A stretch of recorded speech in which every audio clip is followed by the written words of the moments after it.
is powered by Emcure. We are today discussing on a very important topic for the World IVF Day.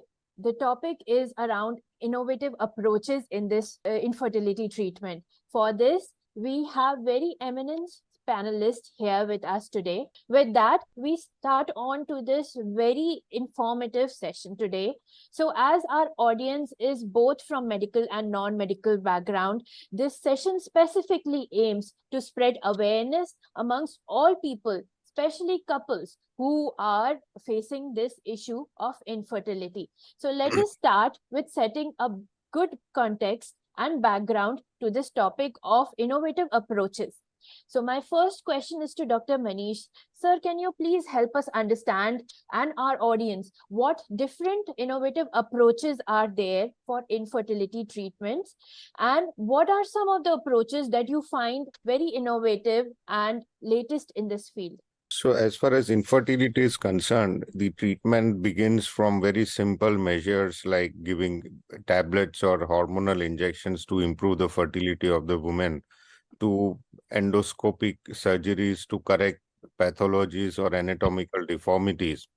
Then we have the whole gamut of assisted reproductive techniques, which are IUI, where only the semen is injected into the uterus, to IVF and ICSI, where the entire embryo is created in the lab and replaced back into the uterus 2, 3, or 5 days after the embryo has been formed.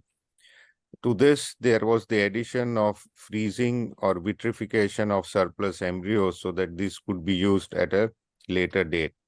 Today, we have the advantage of using artificial intelligence and genetics to improve the outcomes of the conventional infertility management procedures.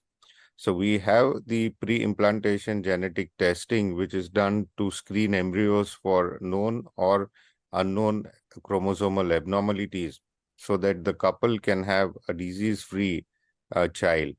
We have the use of artificial intelligence to screen the best possible embryo, which could be replaced so that the patient becomes pregnant earlier. So from the very basics to the most modern, we now have quite a few newer additions which ultimately achieve a pregnancy. Thank you so much, Dr. Manish.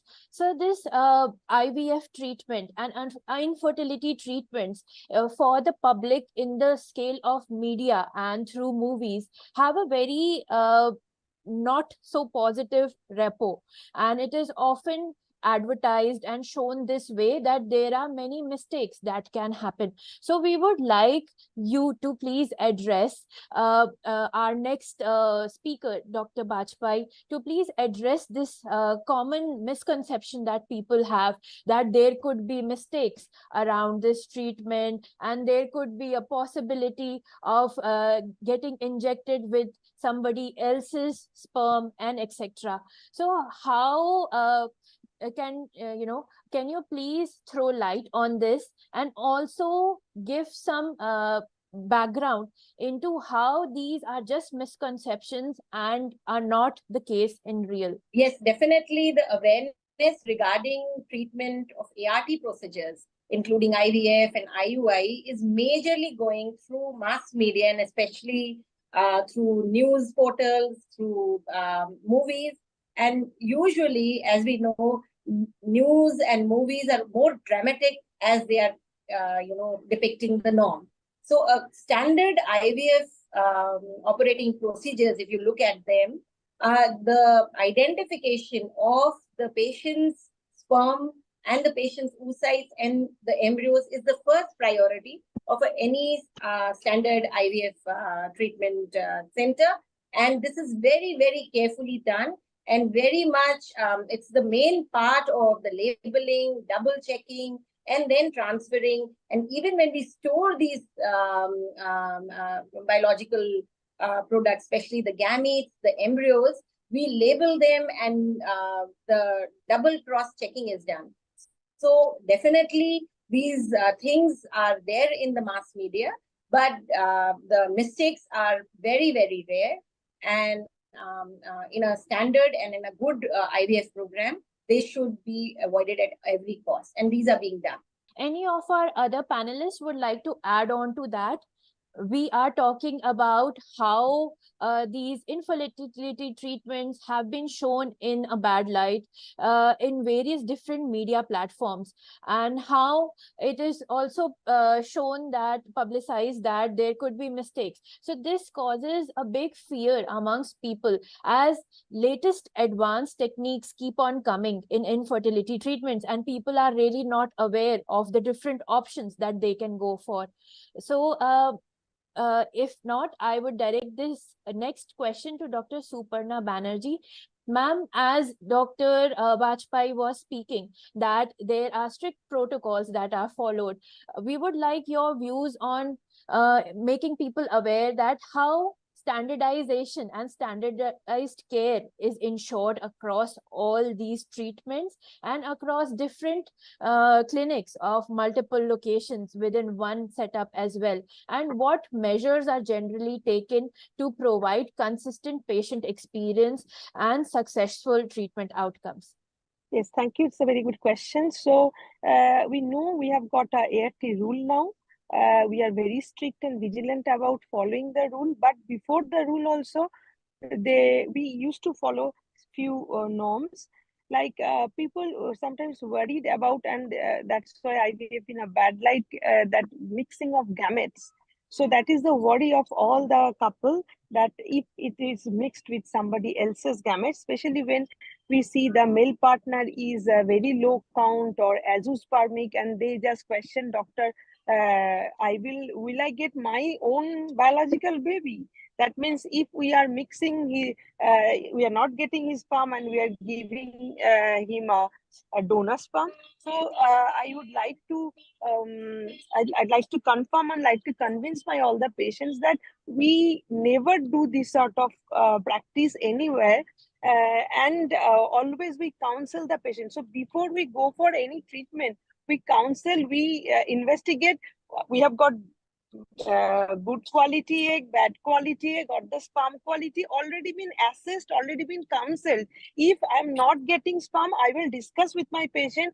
Will he have a TSA-XC? If it is possible. If not, will they go for semen? So I do not want to be in a position, or my patient should not be in a position that egg already been retrieved and there is no sperm. Where I'm going to get sperm? Even TSA-XC is also failed. It should not be the case, because we assess the patient beforehand. We counsel them. They sign few forms that what they want. So it is out of question that on that day, on the time, we are just fumbling what to do. So this never happens in any practice, and that's why if somebody, we are using a donor gamete, donor egg or donor sperm, that's already been discussed and consented, and we have nowadays, there is a donor bank system, means we cannot just recruit whoever is coming. So there should be a license from where we are taking the gametes. So it's all pre-planned. So if we are using a donor semen, suppose, then we have already planned, discussed, and we made that or arrangement beforehand, so that we can do on that day. It's not like last moment we are changing somebody's gamete for this purpose. And when we are doing all the time, at least 2% always checking the name, everything is written, as my previous speaker already mentions.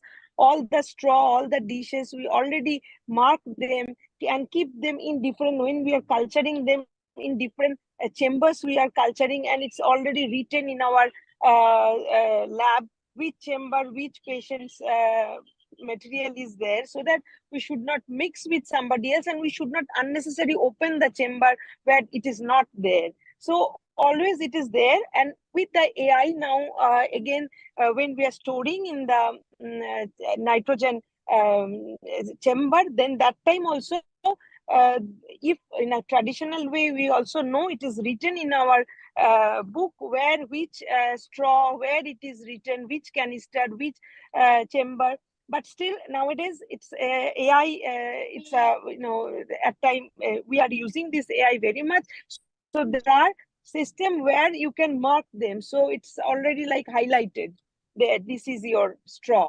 So this, if it is a high-tech thing, but if it is not there, then also traditional way also their books are maintained where which ones straws are kept. So there is no chance of mixing somebody's gamete with others. Thank you so much for clearing that. And I believe all of our panelists here would agree with me when I say that while you are proposing your wife, there are no bells and songs playing in the background. Similarly, in real life, these things do not happen. These things do not only happen in the movies. So rest assured, all of the care that you get from good fertility centers are all standardized and controlled. So these misconceptions should be, not there. Next, my question is to Dr. Jyoti. Ma'am, we are talking about various things over here in fertility field. So my question to you is, there are so many couples that come who have unfortunately lost one child while conceiving normally, whether they have lost a male child and a female child, and come with an expectation of having the same gender or something very specific. So can such demands be fulfilled? It is very clear that in India there are rules of no gender revealing before the pregnancy, but this have been a long misconception amongst people that infertility treatments or IVF treatments will give you the specific gender that you expect and would also result in having twins or thins for that matter. So can you please clarify us with this? Yeah, thank you. So I will also answer this question, but before this, about gamete mismatch, I just want to add a word. Actually, both the panelists have elaborately explained about the gamete mismatch. So I echo with them. End of the day, we have different systems of mismatch avoidance. One of the example in recent couple of years back, we saw one movie which was very public, and then after that, many patients started asking us because it was told so much about mismatch in that movie. So we have two systems. One is manual witness, where we do double witness, where one person embryologist is handling the gamete, another embryologist monitors it, and there is also a clinician, taking care of that. That is a human way of doing it. And there is also now launched, I'm very happy we have launched in our lab as well, there is RI witness system, where there is radio frequency identification witness system, which comes as a chip with radio frequency. And this is tagged with all the gametes. And only once the specific gamete is put on the forum, it is matched. So this is something innovative. I think it will be incorporated in most of the centers soon, which is a gold standard to prevent gamete mismatch. So having said that, next about the question, what you asked was about sex determination. In our country, it is so important. Beti bachao and beti padhao. So it may be a boy or a girl, doesn't matter. So as a fertility expert, our first intention is to give a child to the couple. And we do get patients where they want a specific gender, but the rules are so strict. Compulsory, we have a strict law of imprisonment, not only to the couples, the doctor as well. So the law is very strict. We all have to abide by the law, PCP and DT law. And also to just create awareness, just because some couple is taking IVF treatment, it doesn't mean that by just seeing a sperm, we can make out that it's an XX or XY. Most of the couples say us that, like, everything. It's not that. We don't do any higher end test to find out what the it's a male or a female. So regular in most of our practice where we don't do PGTA, even if we do PGTA, it sets of protocols and rules where even in the reporting, they don't mention about the type of genetic material. So all fertility chains are very well endorsing this PCP and DT Act. And I think people coming to us, most of them are for having a healthy baby rather than a very specific. Very few of them come with this thought process. Thank you so much, Dr. Jyoti, for clarifying us with both our queries. My next question is to Dr. Manish. Sir, infertility treatments can be emotionally challenging for patients, as we saw.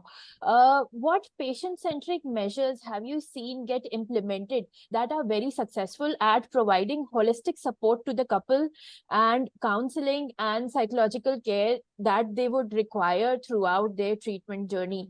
And on the same, what would be your advice?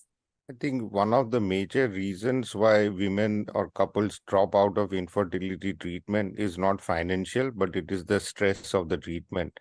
And it is on the other side also important that the couples continue with their treatment, because higher the number of attempts they have at the treatment, higher will be their overall chances of a pregnancy.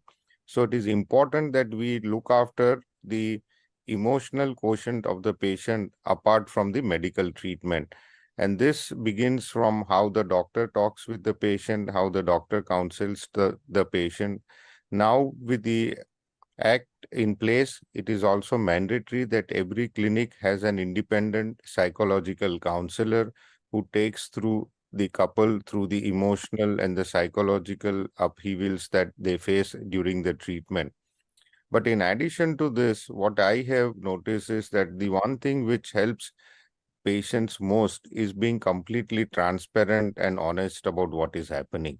If you give them false hopes, then the chances of their hopes being shattered are very high. So it is very important as a consultant, apart from providing counseling support, you need to be very truthful, very transparent, and very honest about what is happening during their entire treatment. If you are able to follow this, the chances of patients dropping out because of psychological trauma would be extremely minimal. Thank you so much, sir. Very nicely explained. I am sure this advice would be helpful not for just the audience, the couples that are seeking, but also for the clinicians that are watching this show. We have Dr. Apurva Palam Reddy here with us. And my question for you is, in the fertility landscape that is continuously changing and evolving, and new technologies and new treatment options are coming up. So how do you see these innovative approaches and advancements in reproductive medicine impacting the future of infertility treatments in India? And what role can fertility centers right now play in leading this transformation? What would be your thoughts? I think one thing I would want to stress a lot is fertility centers or IVF experts and that whoever are coming into the field new, we need to keep in mind that we are responsible, or we are taking in charge of another generation that is going to come down, which means that we will probably be responsible for the future generations' health, and the generations that are going to come later also. So, which is why we shouldn't just focus on, let's say, short-term gains, like, getting pregnant, or, getting even the birth, or, having a child, and so on and so forth. But we should also be very sensitive towards how the child is going to be, let us say, 20 years, 30 years, or 50 years from now, how their reproductive health is going to be, how their general health is going to be. And that is why it is important that we don't jump at the idea of every single innovation which can improve just the pregnancy rate. We need to understand how these technologies work, at what cost are the pregnancies coming, and we need to be very sensitive about the fact that we are dealing with life here in itself, and propagating that life. So yes, I think newer technologies are like a double-edged sword. There is a definite benefit to it. Also, there are hundreds and millions of infertile couples who've been blessed with, the joys of parenthood because of fertility treatments that are there.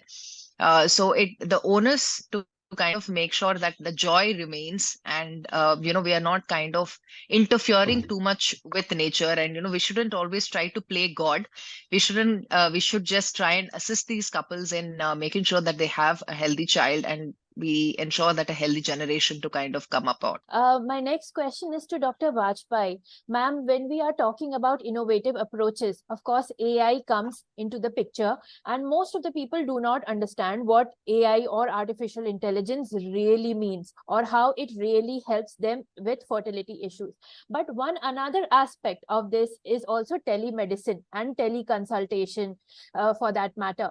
And in your experience, we would like to know, to contribute to spreading awareness about infertility and its different, treatments and practical aspects.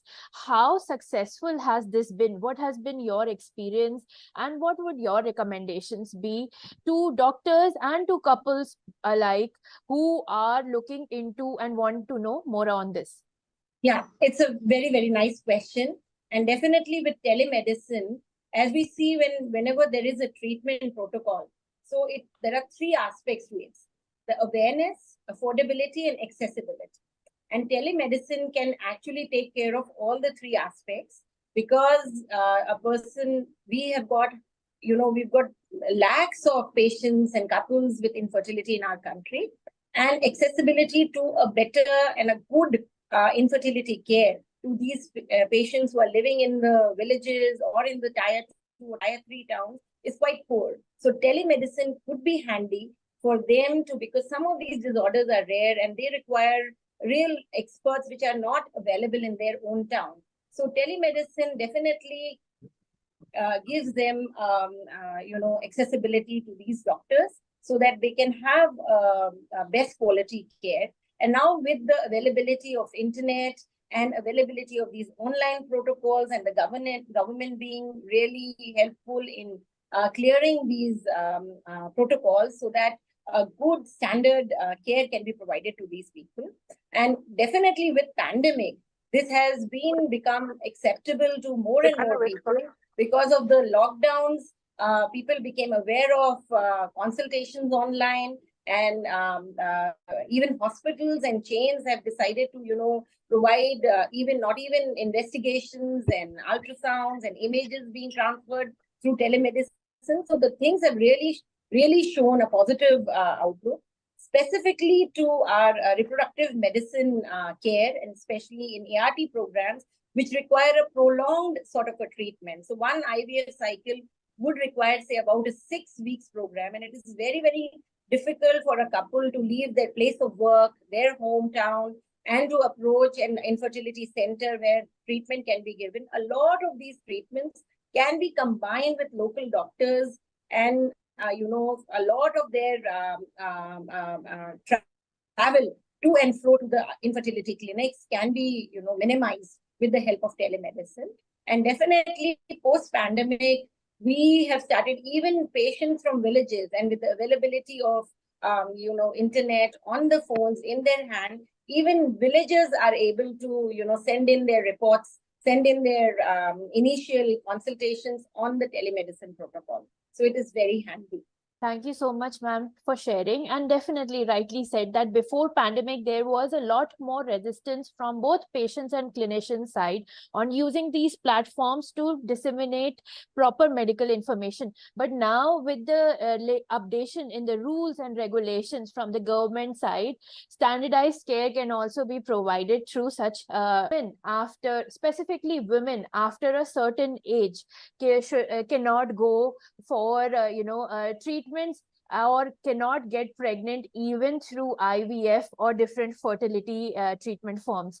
So what can you help us understand more that does age is a factor that plays a major role in this, and what other factors such as hormones, different levels of these hormones in the body, or any other factors that play a major role while deciding a couple to get pregnant after a certain period or in the complex situations? Yeah, of course.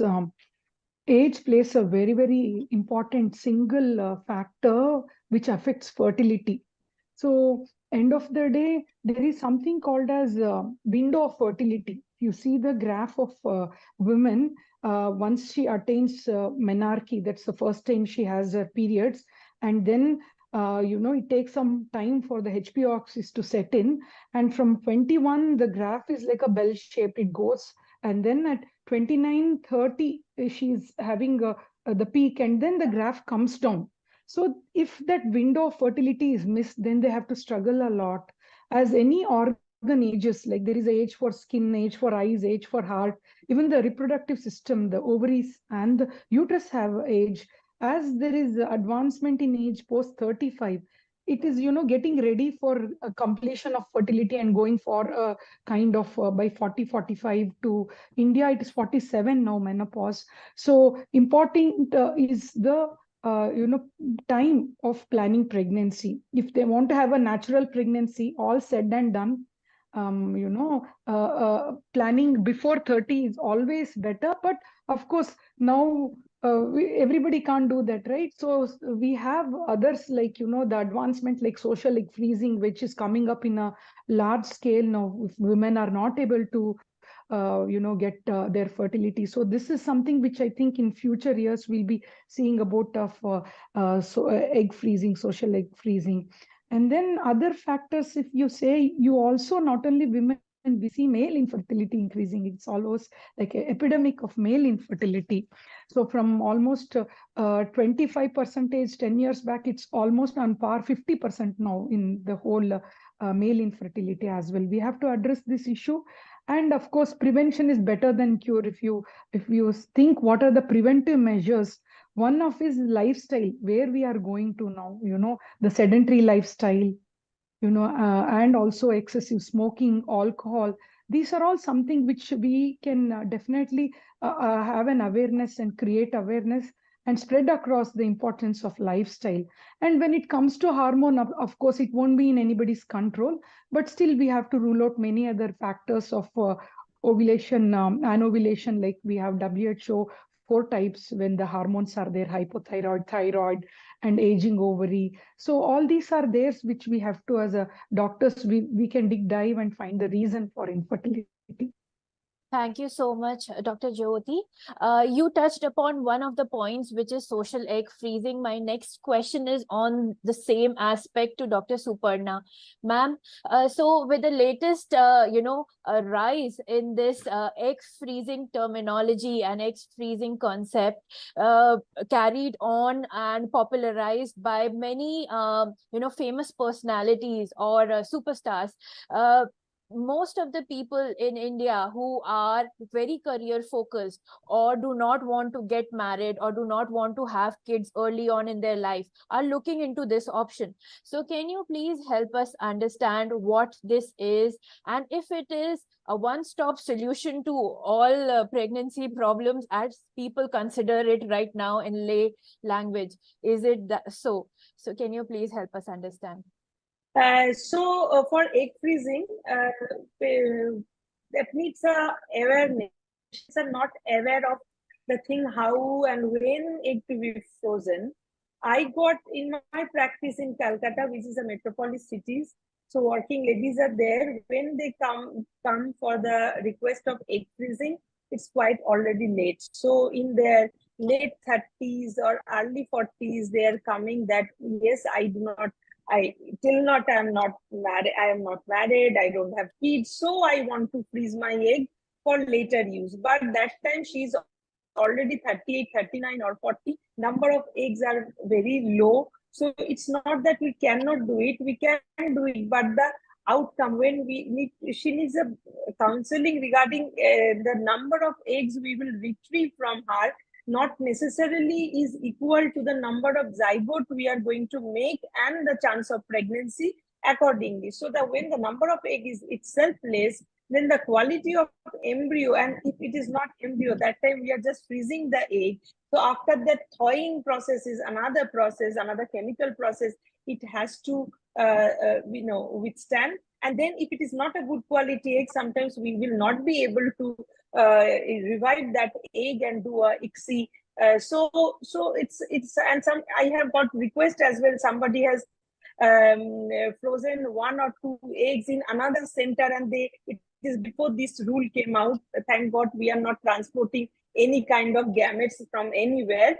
Now patients requested that I should take that egg from there and make pregnancy. So it is for a doctor, it is very difficult to say no to on the face of your patient, but sometimes requests are like that. But the thing is, they are not aware that the proportion of the number of eggs or AMH what we see in the baseline is not exactly equal to the number of eggs getting retrieved, and not exactly equal to after we thaw the egg we will make how many pregnancies. So it is a number game they need to understand. If they come in an early age, then probably they are the good candidate. Now the problem with early age that women are not that time that independent. They suppose some student in their 20s, they are not earning much, they don't think about their family that time. So when they are well established in their career, then they start thinking of the family, and then they don't have a partner, they think about egg freezing, and that usually is likely after 35. So sometimes in a group of women who has got a very good reserve, or they are a PCO group, after 35 also they have got a very good reserve, they are a good candidate for egg freezing. But otherwise, Indian women, we know after 35 the egg number drastically diminishes, then egg freezing and then a successful pregnancy out of it sometimes become very difficult. So I think it needs a awareness among our women that if they have a plan of egg freezing, or they want to focus on their career, and then probably they have to decide it slightly earlier, in their early 30s or late 20s, not in the late 30s, that will be too late. Thank you so much, ma'am, for clarifying us those queries. My next question is to Dr. Apurva. Ma'am, many people these days suffer from lifestyle conditions, the biggest one being PCOS, that is said to have impacted the fertility of women to a great extent, also including other lifestyle factors in the mix, such as hypothyroidism or diabetes or obesity. How majorly do these having these conditions would affect our couple, from conceiving through naturally as well as through fertility treatments? So everybody wants to kind of understand about PCOS. So the major thing is, as you very rightly said, PCOS is a lifestyle-based condition or an abnormality. Typically, in case if you're living in a metro, there is a very standard kind of scenario that we see that women who are working, or someone who's working in a night shift, someone who's recently moved to the city and started living in a either a PG or flat, so they have higher chances of ordering food or eating food outside on a regular basis. And because of the pressure that is there these days, there is so much of recession happening. They do have, now women are also career oriented. They want to kind of make sure that they continue their jobs. So there is a lot of pressure that is there, stress that is involved with it. So these three parameters, stress, irregular sleep patterns, and erratic food patterns or high fatty food content, leading to a sudden weight gain. So these are some typical features that we see for women with PCOS that will result in hormonal abnormalities, making their cycles irregular, and thus resulting in reduced fertility or reduced chances of getting pregnant naturally. It is true that women with PCOS have certain difficulties in getting pregnant, but having said that, PCOS probably is the simplest of the conditions that we can address or correct with medications and certain minor lifestyle related changes. And they have high chances of getting pregnant when they take the right kind of treatment. And that's the reason why we tell for all women with PCOS that if you have PCOS and you want to start planning for pregnancy, then it is a very good idea to start consulting your fertility specialist or a gynecologist the moment you start planning for pregnancy. Don't take a year's time and don't get frustrated in that year and you're not achieving pregnancy, you're not getting pregnant. You get even more stressed and PCOS becomes even more complicated. So it is important that we spread awareness about these hormonal abnormalities for young girls. I keep telling, Dr. Suparna was just talking about oocyte freezing also. I think when we go for weddings, we gift the couple a whole lot of things. Some of them give plastic bottle collection, or a vase, or flowers, so on and so forth. I think they should just spend that money on gifting the couple a fertility specialist consultation. That will kind of help them in planning their pregnancy ahead. And it's not about, I think it's not always about money, because imagine the amount of money that is being spent on a wedding. uh, the amount that is spent on a wedding photographer, or in a maternity shoot, or even a makeup artist and everyone else.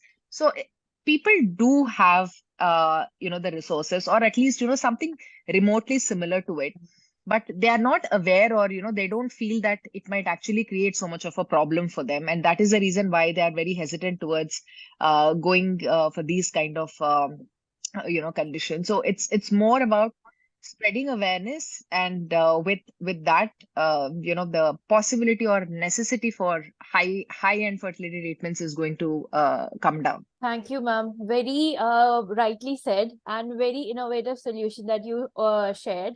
That just like we have popularized gifting, a whole body scan these days Yes. to our parents and our elderly. Similarly, if we are gifting, this kind of checkup or routine consultation for any good doctor during the weddings would go a long way, and would be much more meaningful than any other materialistic gift that we give. So completely agree. We would be covering a few more topics around this, one being predictive medicine. So there has been so this question is open to all our panelists that we have today, that there is an ongoing theory that in future, through all these advancements in ART treatments and fertility treatments, we would be able to exactly choose and pick what kind of characteristics we would want in our future babies. And genetic testing, along with these AI and all these latest advancements in fertility treatments, would enable us to do so. So first, I would want to know thoughts on this. Would this be actual reality of fertility treatments in future? From the legal or practical point of view, how possible this would be? And if so, what would our clinicians want to have or would like the treatment to be? So let us start with Dr. Manish. I think what you're talking about is the so-called designer babies, but I think we are still years away from that. Apart from the medical challenges, there are huge ethical and legal challenges also in this, because why would you like a world with predetermined or a specific type of children only? The whole beauty of human reproduction is that every child is unique, and every child is and this particular uniqueness of the child makes it so beautiful. So from an ethical point of view also, unless you have a specific problem which you're trying to avoid, then it's another thing. But just for the sake of creating someone who has, let's say, blue eyes or blonde hair, this is not the way science should be progressing. And in any case, today we are still very far away from achieving this technology. There are a lot of legal restrictions also on this. And I think hopefully we should not be reaching that place. These are my views. Dr. Jyoti, your views, ma'am. I also echo Sir's word, Manish Sir's word, because end of the day, we have this art of creating babies for couples who really need babies. They have waited long, and naturally they're not able to conceive. So I have a very firm belief system that for people who need, some technology should be used, and some technology which has been abused. Nature has its own way to curb it as well. So anything which helps in improvement of the people around us, or the universal law, if we follow, everything will be in place. This creates a disaster to our own self. We have watched so many movies. What is happening with people just like us cloning up? So this is somewhere it's a very scary zone. I don't want to reach there. I don't encourage that. Thank And you, I think ma'am. another thing which is Yeah. not realized is that, I mean, how you bring up the child is equally important. So even though, I mean, identical twins are exactly the same in terms of their genetic makeup, they do not grow up to be very similar individuals, because it is the experiences and the upbringing that ultimately makes up the child.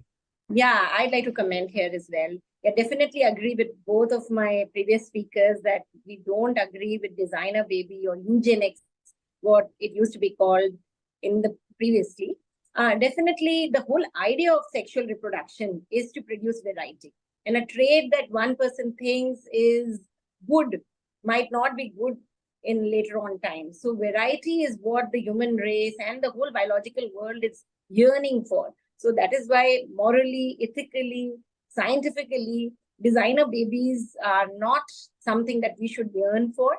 It's very important, as Sir also pointed out, that our genetics do not determine what we are going to be. So it's the nurture rather than the nature which is going to be. So as it is, nature will select out the best. We are all unique. We are all selected out between millions of sperms and eggs. And that's why, trying to become God and adding to more specific characters to it rather than might be counterproductive rather than helping humanity. Views from Dr. Suparna, ma'am. So yes, definitely.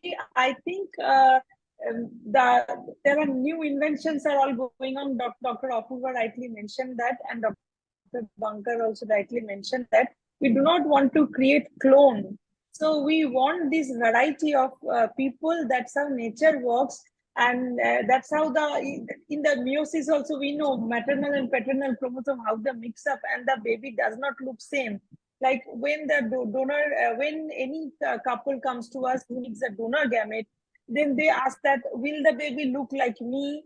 And yes, the upbringing is the main thing I always counsel. When the baby is growing inside your body, of course, the baby's how you are thinking, baby's mentality also is like that, and the way the baby is being brought up, that matters in the future life. And probably the look, yes, genetically the color, the hair, the iris, those colors, probably it's unique for anybody. And but where the people live, because they eat similarly, they think similarly, they live, there is a similarity always. I have been seen. It is impossible after delivery when they come with the child to know it is a donor conception. So it is very unlikely. I always counsel to my patients, and definitely the genetic material what they have. Sometimes we desire request we get that a couple who is a dark complexion, they want, is my donor will be fair complexion. Why on earth you want a fair baby always? Because it is probably our Indian mind always, we have been brought up like that. Our advertisement, our film always say the heroine or the hero is good looking, have to be good looking, or the fair and lovely. That's why it's very rampant in our India. Everybody wants to get fair. So people come with a couple, they just want either male child or a fair baby. So these are notions we cannot just change in a day. So we always counsel our patient the way it should be. And of course, the babies are, though from the same couple, what they want, it might be somebody, in a generation back, they got the complexion. I think you don't need to think then, okay, that there is a mismatch because my complexion is not going into my baby. So it does not work like that, because gene is slightly different way it works. We need to understand that, and we want to create a healthy progeny, as our previous speakers always mentioned, that we do not want to intervene things which we do not know their outcome in a year's time, or after 25 years what is going to happen. So new inventions are always welcome. But when it's coming to the use of making human life, we have to be very cautious that we should not try something which the later consequences we do not know. Dr. Apurva, ma'am, your thoughts on the same? Yeah, this is a small story that I had heard a couple of days ago. Okay, that in the 16th and 17th century, when there were still tyrants and, that rulers who were kind of ruling over, India and, different parts of the world. So whenever a child was born, they used to kind of let the child stay outside or outdoors, in the cold, in the rain or sun or, winters, whatever it is. They used to let the child stay outside for about 24 hours. And only the children that used to kind of survive is whom they used to kind of bring back, and they used to nurture and grow. And in case if any baby passes away during that time, so they just say used to consider that that child is unhealthy child, and they used to kind of let go. Or like the Spartans, what we used to call them as. So their strength was the desired quality, and they figured out that was the way they could nurture that quality in their generations to come. So like that, wanting a certain desired traits is not new for humankind. We want a particular trait to kind of be there. As I already said, technology is a double-edged sword. So if we are looking at a designer child or wanting a certain particular traits, so there are certain conditions, like if, let us say, the mother has a certain gene which can increase her risk of developing breast cancer. That gene is going to get carried on to the daughter and, her daughter and, through generations altogether. If we are able to kind of eliminate that gene in itself, then the risk of the child developing breast cancer is going to significantly come down. So if you ask me, am I looking forward to a technology which can create designer babies? Actually, yes, in certain sense, wherein we can eliminate these kind of risks which are detrimental to the person.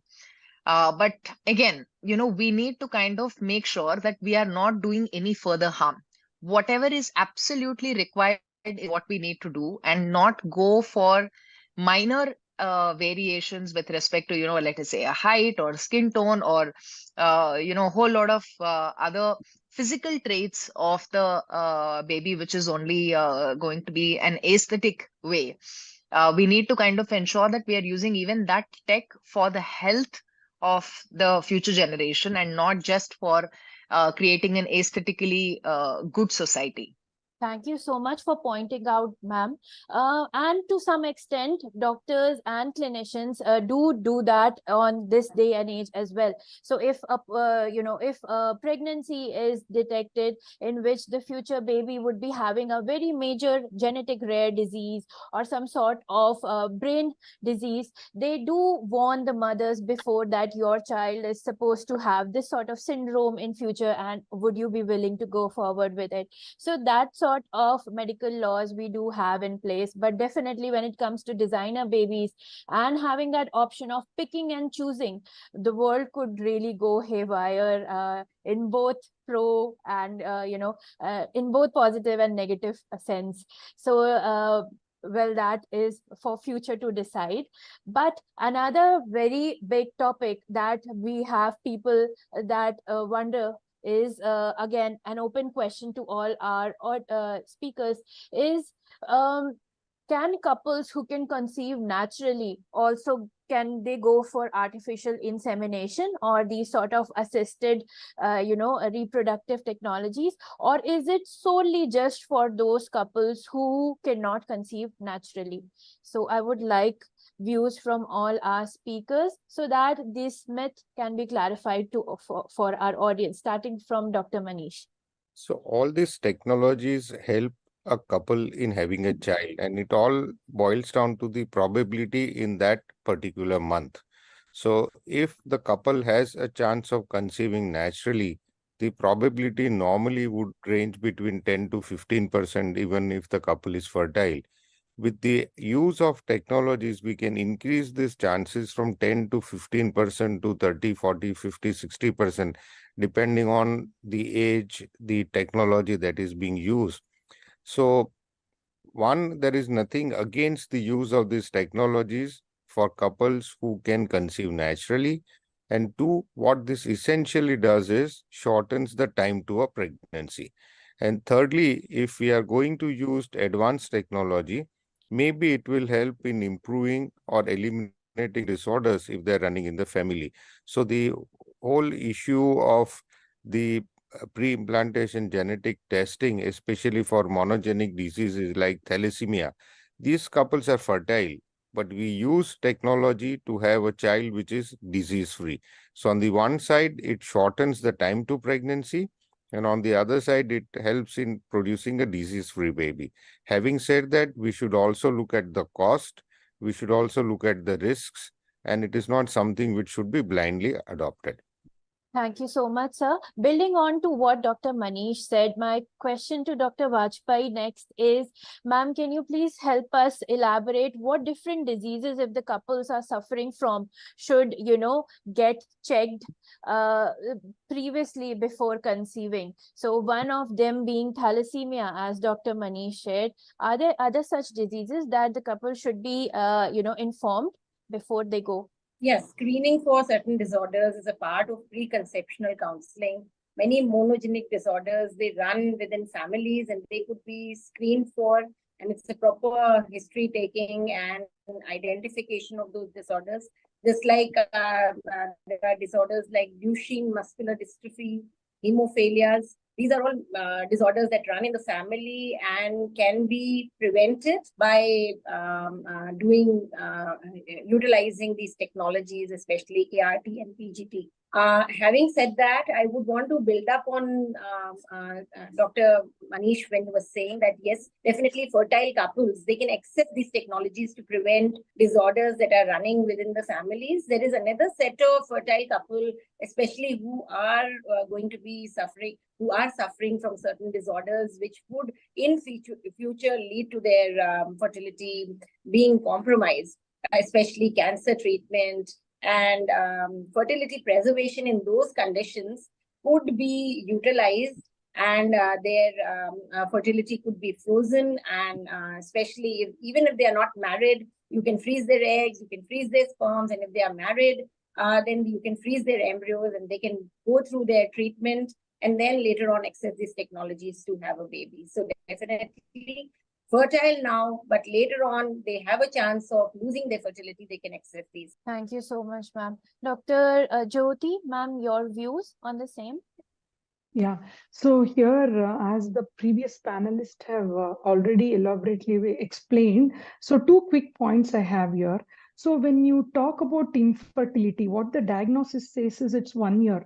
That means most of the guidelines, what we have, all the country guidelines, they say in 1 year, almost 85% will conceive naturally without help of any technology. So that is what I think should be education which has to be told to the people. Prevention is better than cure. So natural pregnancy is a right of every couple to have a kid naturally. That's what I vote for. Of course, when it comes to technology, we have in place for people who's not able to conceive, especially when it comes to egg freezing example. It's an example. There are certain set of women or male where they, especially women considering her age, she don't get an ideal partner, or because of education or divorce is what we are seeing now, it plays a very important factor. We should know when to use the technology, which end of the day, this should be used to give a healthy baby. So we have to strike a balance when we use technology. Thank you so much, ma'am. Dr. Suparna, ma'am, your thoughts on the same?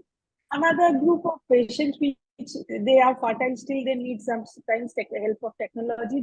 Nowadays in this first life, we see couples are not living together. Somebody is working, the husband is working, and in my state, there are many, even they are poor, they're migrant laborer, and they just go away to either Saudi or somewhere, and they do not come back for another couple of years sometimes. So that time, probably for the young couple, I always say that yes, they can do IUI or the semen freezing so that we can have treatment later, because in that way the female's age become a factor when from the very rural area also this is the scenario. And in the town, in the city like Calcutta, yes, one is here in one district, another is another district, so they do not meet each other other than the weekend, and not necessarily weekend is the ovulation time.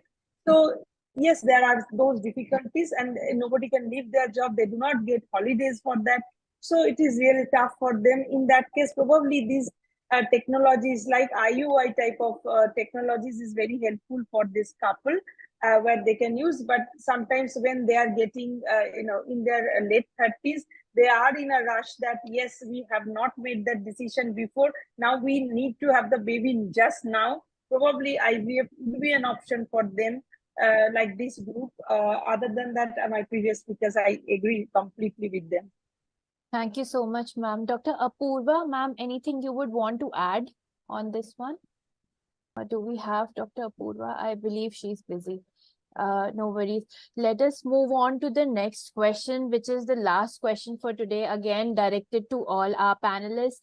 That is, couples who are seeking fertility treatments or fertility support through all these technologies are seem to be in a very low light in the society. There is this ongoing stigma around men, especially, that if you are having to get support in pregnancy, or if you're not able to get pregnant naturally, you're not a proper man, or vice versa for a woman, that you are possibly not fertile women.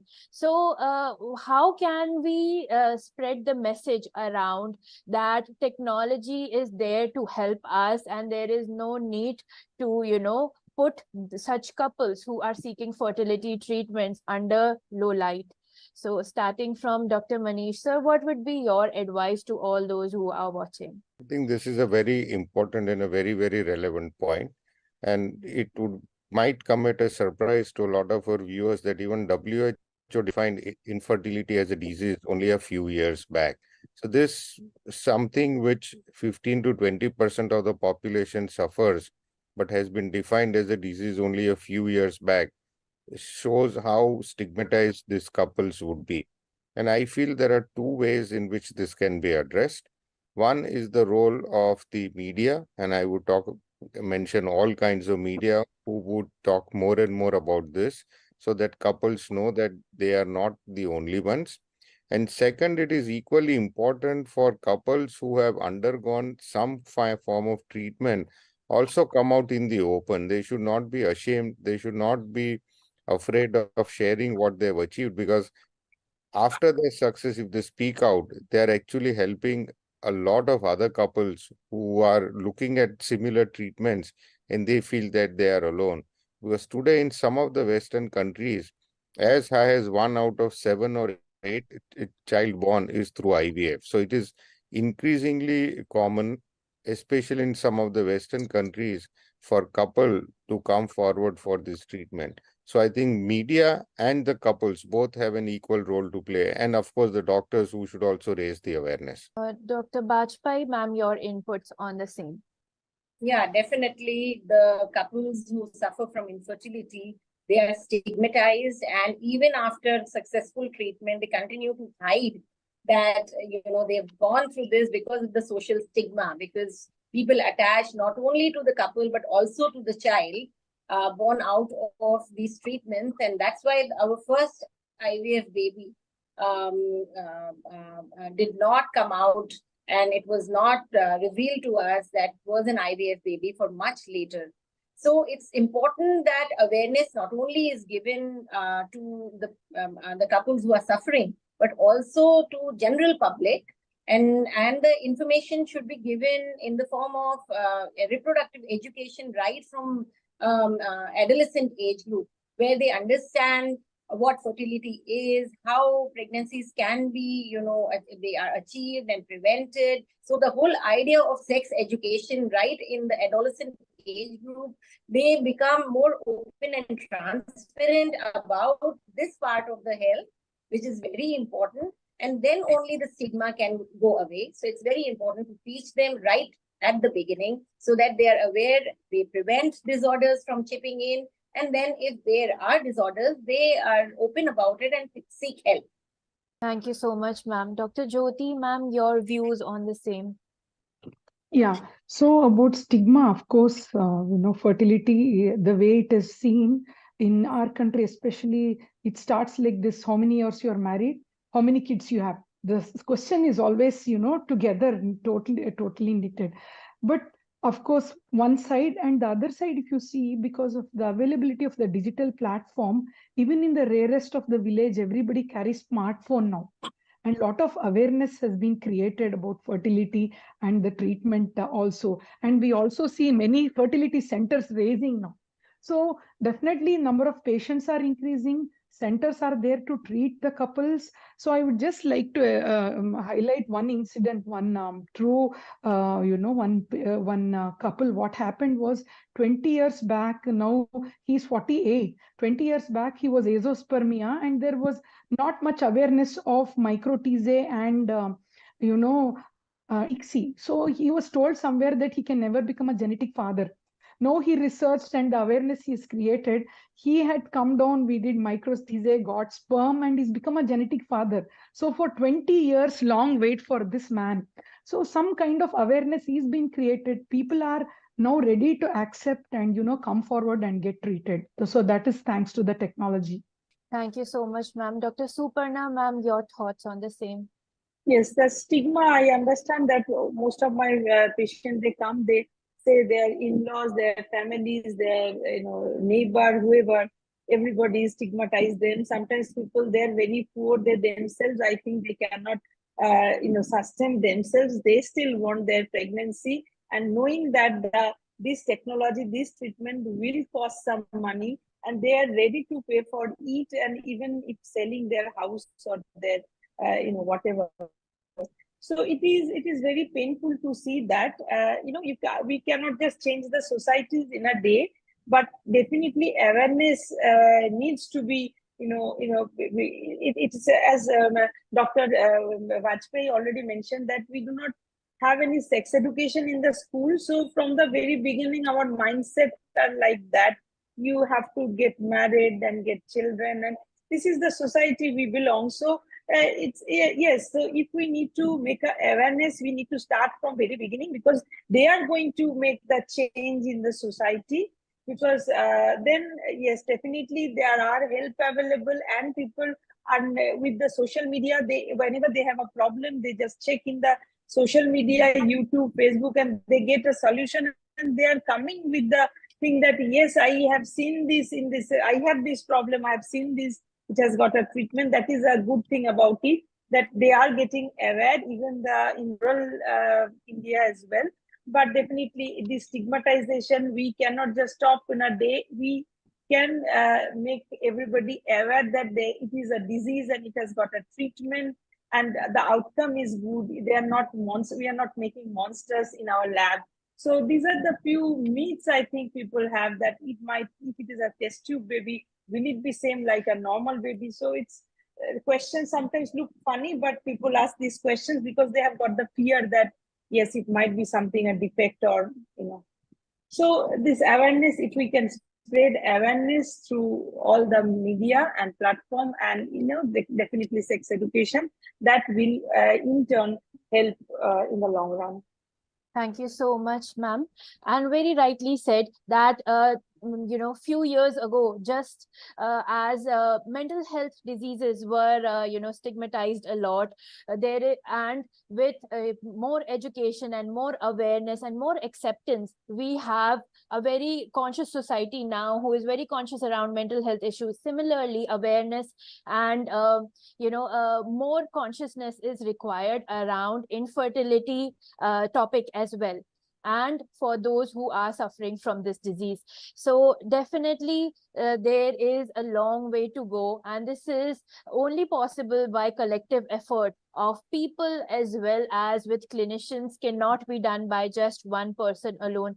Another important aspect that infertility treatments can help is when somebody is from LGBTQIA community and wants to get pregnant. So, these advances and innovative approaches in infertility treatments can also help such couples. So, A very big thanks to all our panelists here today for taking out time from their busy schedule and imparting us with a wealth of knowledge and information. I would like to thank Dr. Manish Bankar, Dr. Yuktika Bajpai, Dr. C. Jyoti Budi, Dr. Apurva Palam Reddy, Dr. Suparna Banerjee. Thank you so much, all of you, for imparting us with so much knowledge today. I would also like to thank Emcure for being our partner in this collective effort of raising awareness around infertility treatments and innovative approaches. Thank you so much. And lastly, I would also like to thank all our audience for staying with us till the very end. I hope we were able to convert your misconceptions into clear concepts. Thank you so much.